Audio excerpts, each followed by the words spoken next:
And now, it's time for...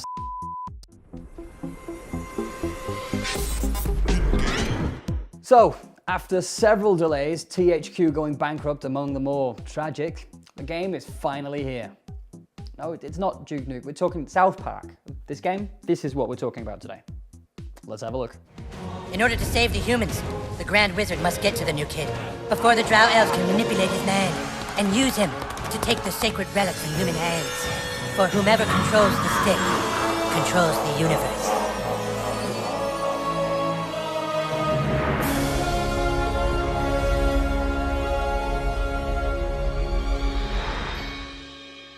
You play as the new kid, fresh off the bus from the big city, and being a 4th grader, you obviously need some new friends.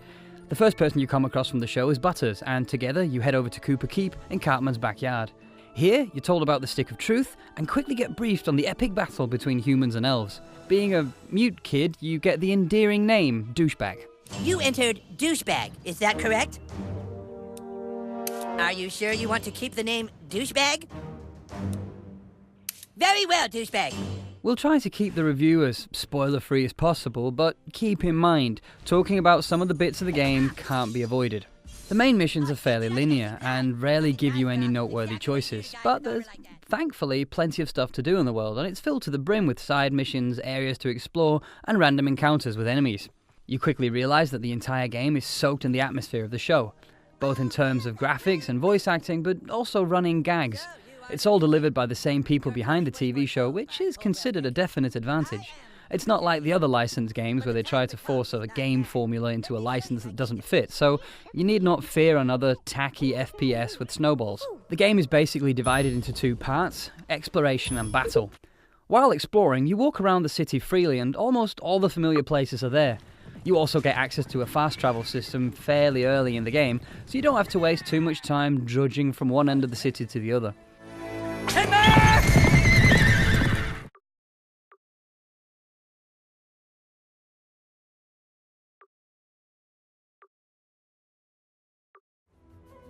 My only problem with the exploration part is that you end up using a lot of time consulting the map and various menus to find your way around the city. It could have been done smarter with either a mini-map or a waypoint system to navigate by. The combat is a nod towards turn-based RPGs of old, like Final Fantasy and the like, and it fits rather well with the game. You're either alone or with a friend facing one or more enemies, and everything is turn-based. It lends a tactical element to the combat, which can lead to some pretty intense situations when you're trying to decide between a potential killing blow or a healing potion. Clyde, you have to wait your turn. That's lame. No, Clyde, it's like olden times. You have to wait your turn, like in the Middle Ages, Clyde. I know it's lame, Clyde, but that's how we're fucking doing it. All right, douchebag, bash Clyde's face in. Don't be shy. You have 3 different ways of attack, be it melee, abilities, or magic. With melee, your attacks are done with your primary weapon or long-distance weapon, which can range from anything from bow and arrows to dodgeballs or even a used tampon. Abilities allow you to attack with special moves, which are all paid for by power points, or PP for short. PP. If you have a fucking better name for them, then fucking say it, Clyde. Fucking asshole. I'm the king, and I say it's PP. Douchebag, use your fighter ability to make Clyde pay for insulting the king. They can be anything from attacking with thunder or a horn that gives your enemies intense diarrhea. Oh! The last method of attack is magic, which isn't really all that magical. It's basically just farts, but with the right application, breaking wind can be very deadly. It can also be rather satisfying to deliver a well-placed fart and do some damage to your enemies before the combat even begins.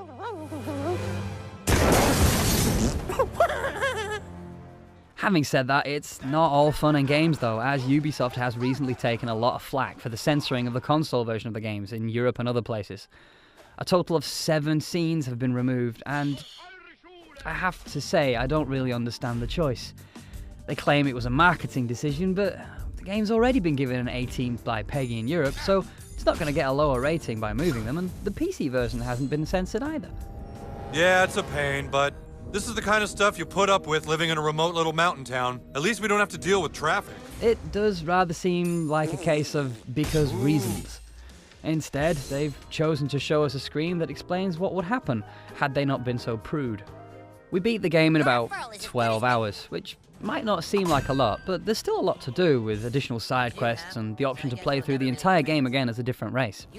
I reckon the game is a must-play for South Park fans, especially if you're a fan of RPGs or turn-based combat.